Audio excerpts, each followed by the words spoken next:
Well, is the countryside racist? The quiet, peaceful English countryside.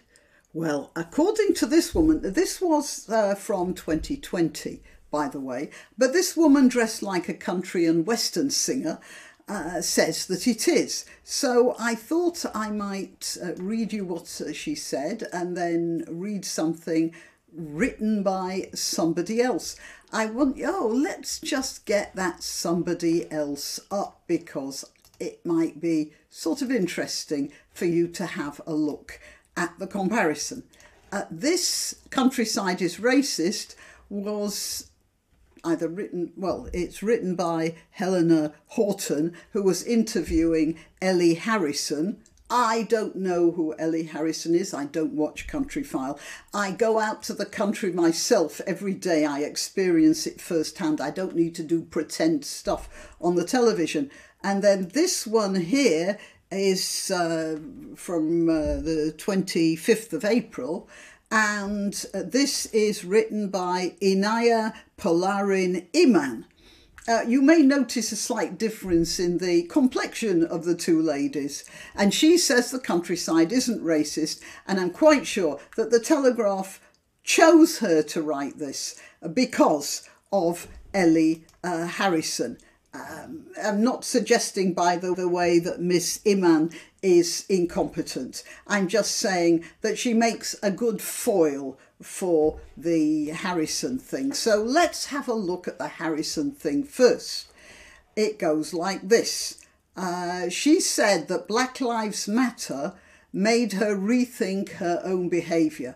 Well, quite frankly, Black Lives Matter made me rethink my own behaviour, but that's to do with dark nights and being in places where there are congregations of certain people, and that is not healthy. I don't pretend that that's a good thought, but when you see the sort of fury that the Black Lives Matter organisation whipped up, and it turns out to its own financial advantage, most people would be foolish to not to avoid such groups. And I'm not only talking about white people, because black people got more harmed by all of this than white people, tragically enough. And the trouble is that the media weren't paying attention to that, of course, because it didn't fit their profile. Okay, the British countryside is racist, a Countryfile presenter has said, revealing that Black Lives Matter has led... There was debate over an episode of the BBC show earlier this year when Scout Ambassador Dwayne Fields presented a section about perceptions by ethnic minorities of the countryside. So let's look at it this way.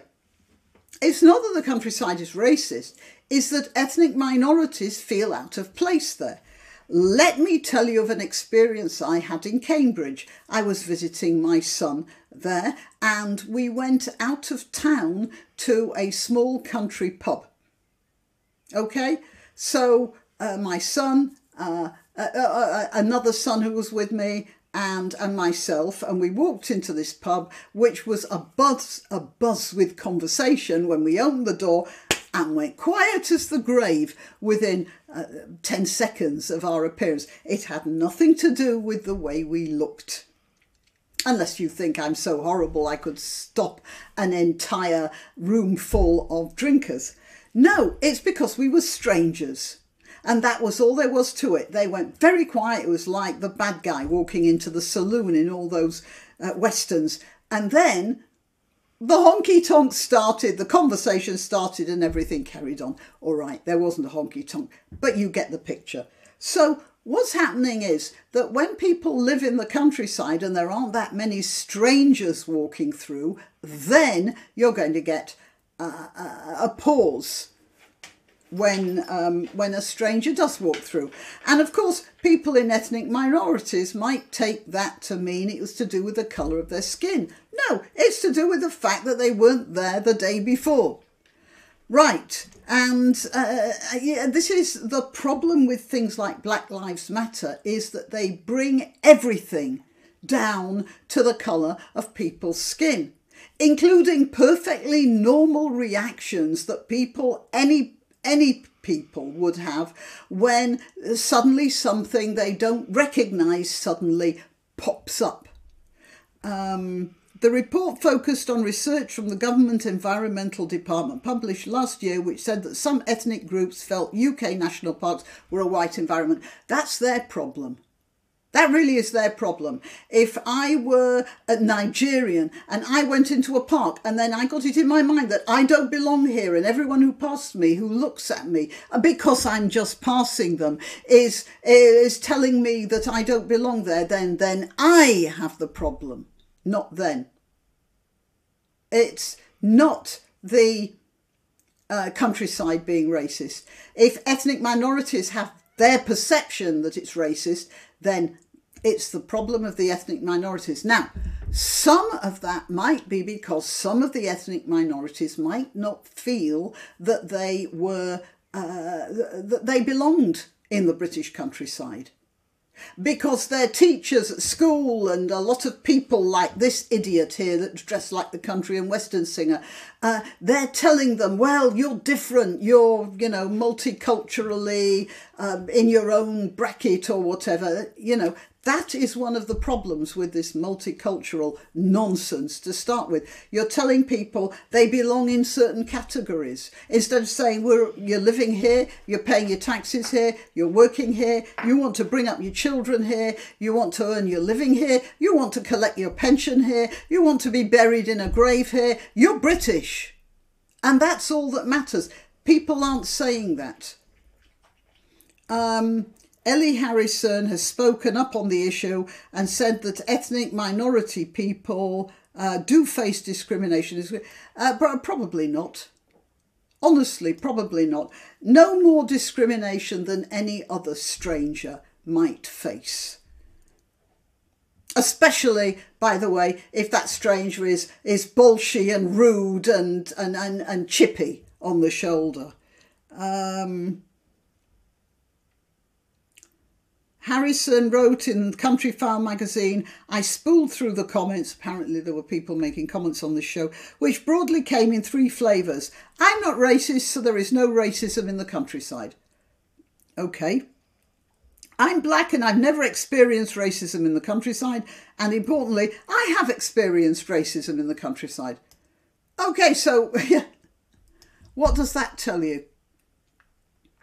It tells you that people who are black who have not experienced racism. It tells you that they might have, but they just weren't prepared to notice it or make a thing of it. And the people who said they had experienced racism might not have experienced racism. They just might have wanted to feel it was there and so saw things as racist. That's the problem with bracketing people. You get people who have these attitudes, and then you sort of assume that absolutely everything about them follows a trajectory along those lines. But no, that's definitely not true. And I do hate it when people bracket people in that way. And it's so unconstructive and it's so intellectually lazy. Okay, so the Campaign to Protect Rural England has vowed to remove barriers to the countryside for non-white.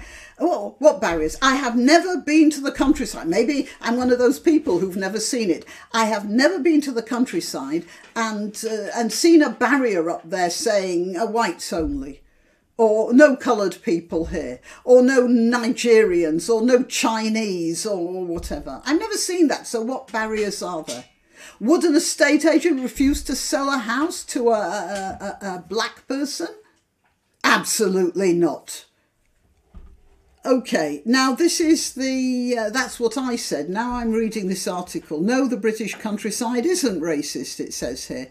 Maybe we should be pleased with the thought that racial equality has progressed to such an extent that activists are left grasping at straws. And that's a beautiful way of putting it, Miss Imam. Even though you are coloured. Oh. It is just over 90 years. That was sarcastic, by the way, just before somebody picks up on that. It's just over 90 years since a group of young workers, some of them communists, decided to stake a claim to the countryside by staging a mass trespass on Kinder Scout in the Peak District. I don't know where Kinder Scout is, and that might be Kinder Scout.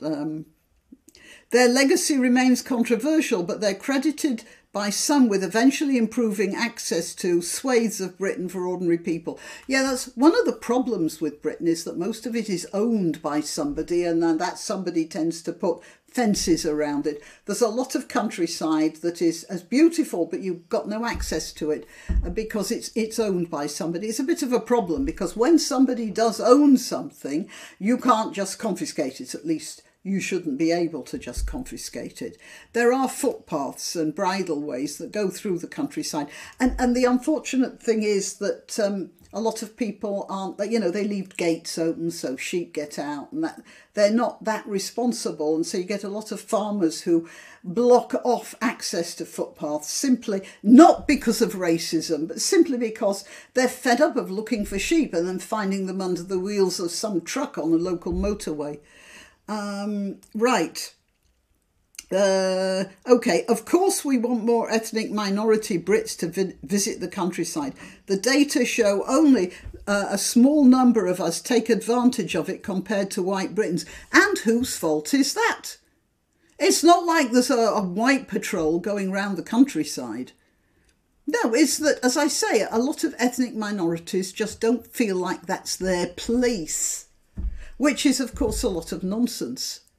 But if they're being told they're not really British, then yeah, that's an inevitable outcome, isn't it? What's that noise? Of course, no, it's simply because the overwhelming majority of ethnic minority people live in major cities, and that's natural. When you're immigrating to a country, you tend to go to the cities. Very often, well, that's where the work is. And you get one person, say from Bulgaria, let's say, goes to London because that's where the work is. And then he says, oh, I've got this great job, I don't know what, he's a newbie, doesn't speak English so well, on a building site. And it's paying very well, and conditions are much safer than they are in Bulgaria. So finally his cousins and brothers turn up as well in the same place, and they rent a place possibly together. So obviously there's going to be a nodule that grows in the city rather than in the country. Well, the countryside does have an employment problem, not an unemployment problem. Yeah, a lot of people are unemployed because whereas the countryside used to soak up a lot of casual workers, it does to a certain extent, fruit picking, for instance, but a lot of it not so much anymore. Tractors, balers, harvesters, threshers, this all used to be hundreds of people working all together. Now it's one man and his tractor and his combine harvester. So let's see. But surely this isn't because the countryside somehow discriminates against black and brown people. No, it's simply because the overwhelming majority of ethnic minority people live in major cities. Well, she says that, but she hasn't attacked what I see as a bigger problem. The fact that these ethnic minority people kids are going to school and being told by the teachers that they're a special group. They're on one side. They're not really part of British society. They shouldn't learn about British society. They should read books. If they're from Jamaica, they should read books about Jamaica. Or if they're from Nigeria, they should read about Nigeria. They shouldn't read Jane Austen. That's too white and stale or whatever. That is the problem. And that's what we have to... Well, that's what I've been fighting against ever since I started making YouTube videos. Okay, for obvious reasons, any child, white or black, growing up on a council estate in Dagenham is less likely to regularly enjoy the countryside than a middle-class child growing up in Kent. Only in a society such as ours, in which every debate is turned into one about race, are these nuances subsumed into a diversity agenda.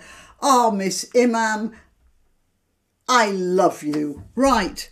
Worse still, these campaigns tend to remove agency from ethnic minority Britons. Yeah, and that's it, agency. They can go to the countryside, they just don't feel like they belong there. And they don't because of the way the media is treating them. And that's the top and bottom of it. Yeah, there may be cultural reasons why some communities prefer the bustling streets of cosmopolitan cities to the countryside, where multicultural events, places to eat and music can be few and far between. We can seek to change people's minds by encouraging younger generations, in particular, to go out and appreciate Britain's natural beauty. That means expanding the horizons of some groups. It means not doing this ridiculous multiculturalism, rubbish, nonsense, poison, absolute poison. All right, so that's this Inaya Polarin Iman. She's right. That country and western singer over there is dead wrong, and she's got nice legs. And that's about all she has going for her, because certainly she doesn't seem to have a brain. Okay, right, well, I'm Granny Opterix. I am to be found on YouTube, YouTube, Rumble, BitChute, and Minds. That's right.